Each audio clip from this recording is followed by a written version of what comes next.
everyone, Ivy League Gaming here, and today we're playing Watcher of Realms. For today's video, we're gonna do a bit of a hero guide on Valkyra.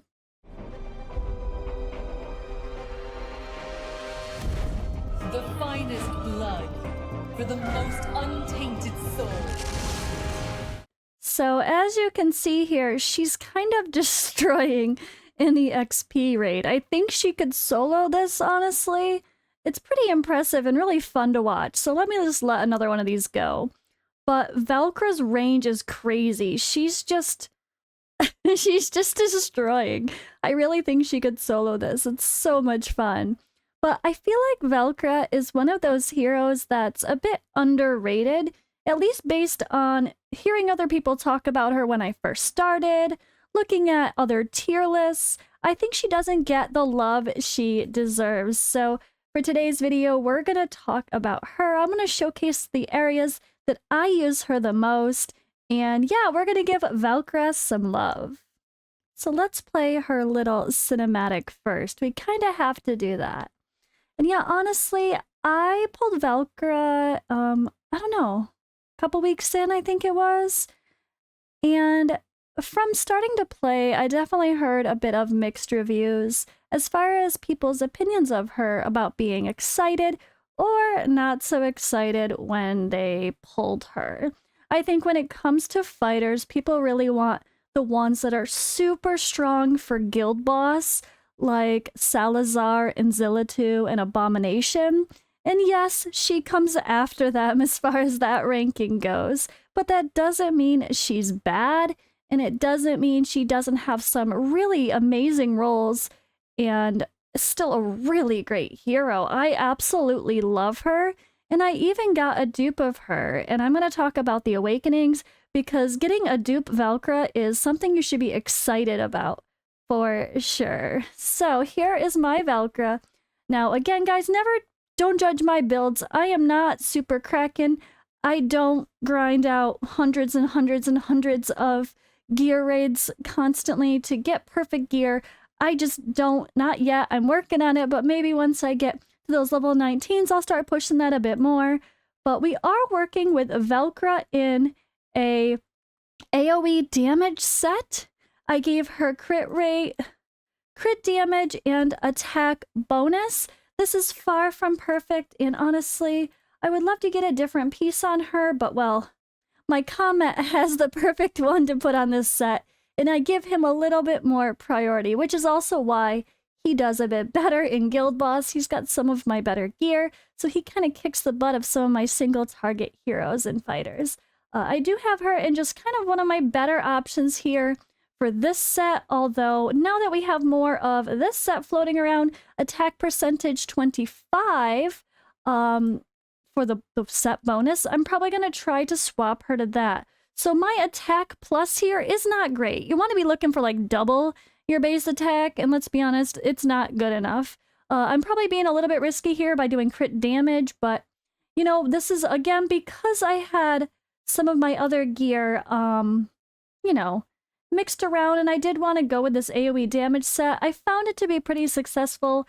Instead of putting another attack percentage amulet on her for now, I only have so many of those on my account, so I thought it appropriate to do this. We have a pretty solid crit rate of 85%.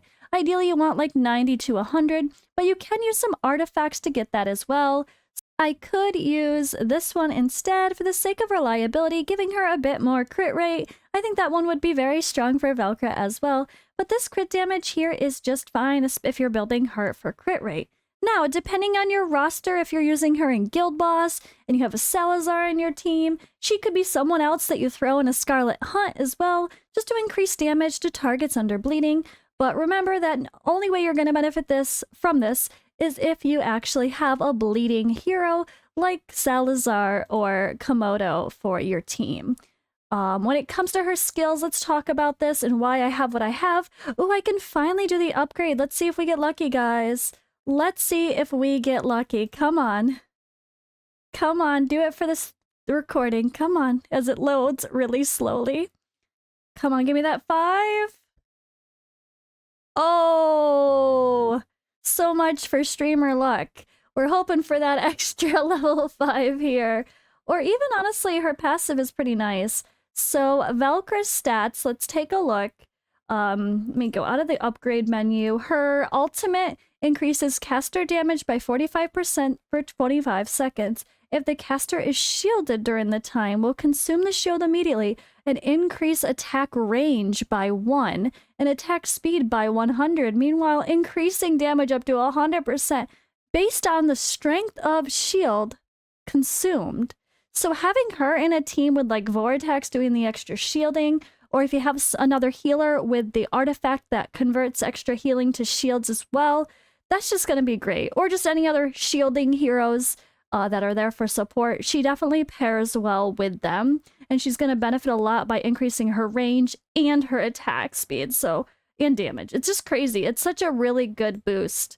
Her basic is AoE damage to multiple enemies and inflicts magic vulnerability. So plus 15% damage taken from magic.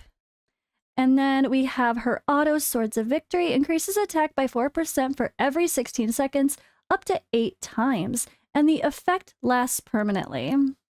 And Miracle passive immediately revives one ally unit in range and restores 70% HP for them. This effect can only be triggered 1 time per deployment and does not revive the hero herself. So she has this little extra revive, a little bit of support thrown in with someone that's actually a really solid damage dealer, which I absolutely love. So let's take a look here. Her range is not changed with her promotions, but her range is changed with her awakenings. And I do want to mention that as well. So I got lucky enough to get a duplicate of her, which extends the range of basic attacks by 1 cell. This comes in handy so big because it is an AoE damage. Even though it's only 1 cell, she's going to hit multiple enemies if they're in that range, which is huge for a lot of content. So I'll show more examples. But we have an attack percentage plus 5 with Awaken 2. Awaken 3 increases Radiant Shadows damage increase granted by the shield by 50%. So 150% extra damage based on the shield consumed. Love that as well.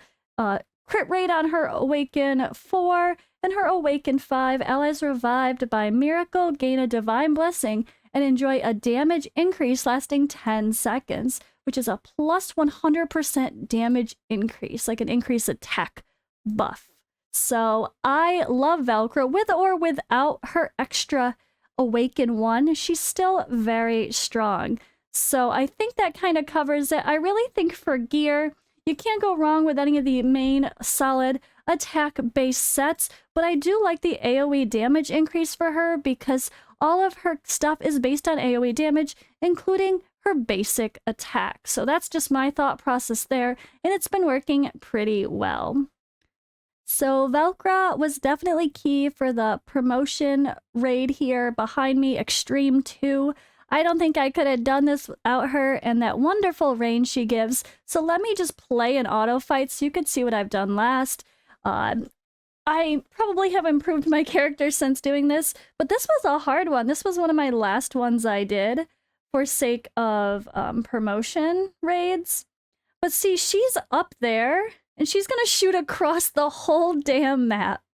I think there's another promotion raid where I used her as well. It might have been the endurance one. But look at that. She's attacking the units across the entire board. That really comes in handy. Such a good skill. Look at that range. So I actually kind of messed up here. I should have had Volka back or her up to where she could shoot across and, you know, attack what's happening. But anyone that's getting past Volka there and stopping at Azor as well, she's still going to be attacking them too. So shooting across the whole board is just so good. So don't only think to position her straight forward. Consider maps like this where she can shoot across and take advantage of some interesting board configurations.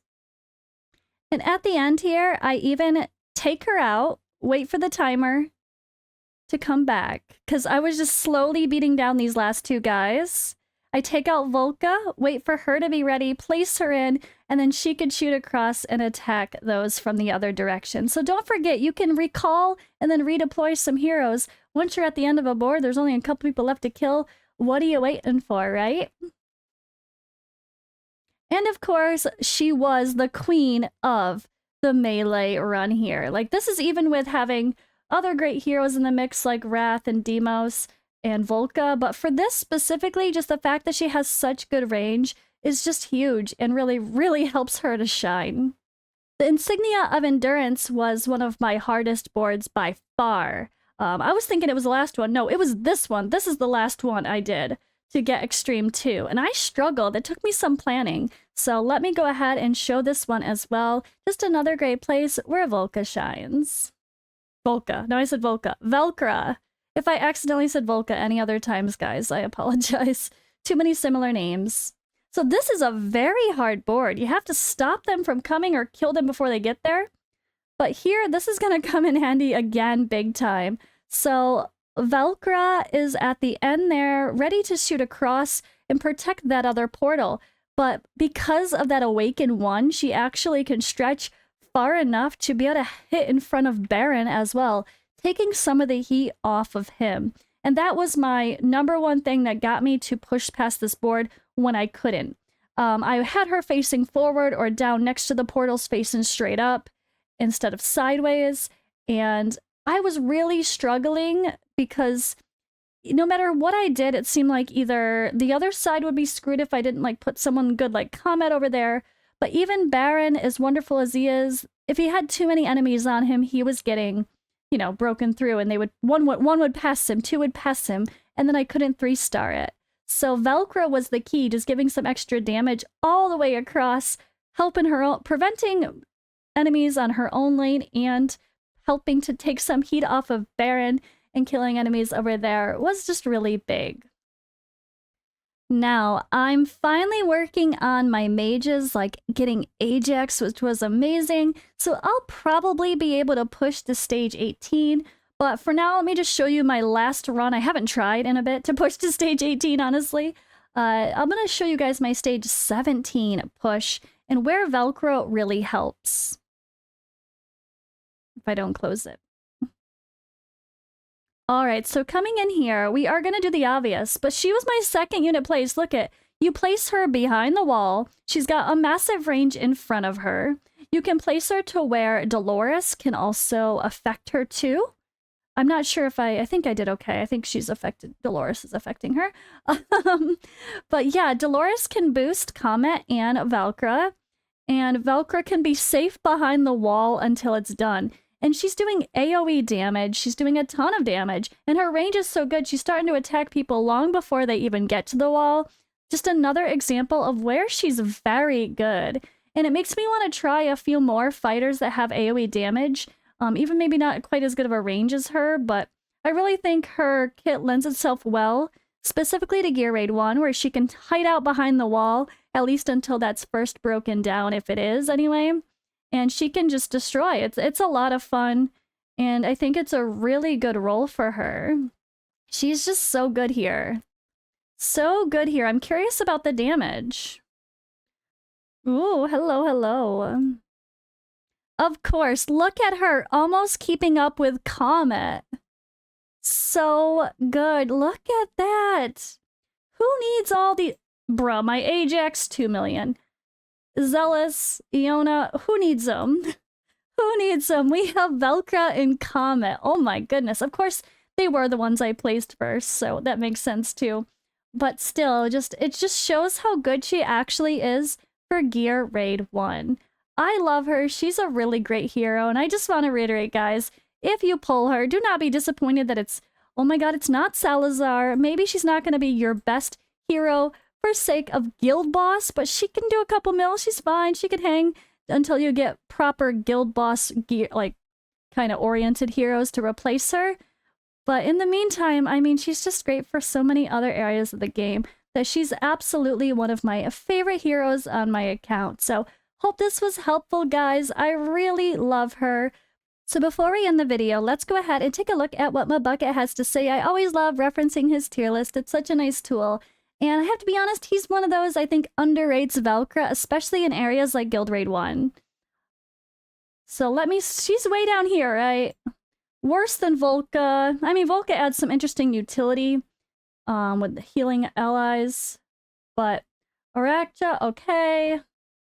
But to be fair, like, Valkyra here, he gives her only an A early, a B+ overall, and an A for Guild Raid 1. I think she deserves at least an A+, if not an S- for Guild Raid 1. Actually, to be fair, after that showing, I think she might deserve a solid S for Gear Raid 1, honestly. She is just a monster, and I think she's a bit underrated. He does give her S+ in those experience and gold raids, which is definitely true. You can see she can just destroy the lane and practically solo it herself. But I think she's very strong for the promotions, very strong for Guild Raid 1. And if you have Valkyra, don't be too disappointed by seeing some of these B's and C's. She's gonna shine a little bit more than you probably expect. But have fun with your Valkyra, guys. I hope my video was helpful, and I'll see you in the next one.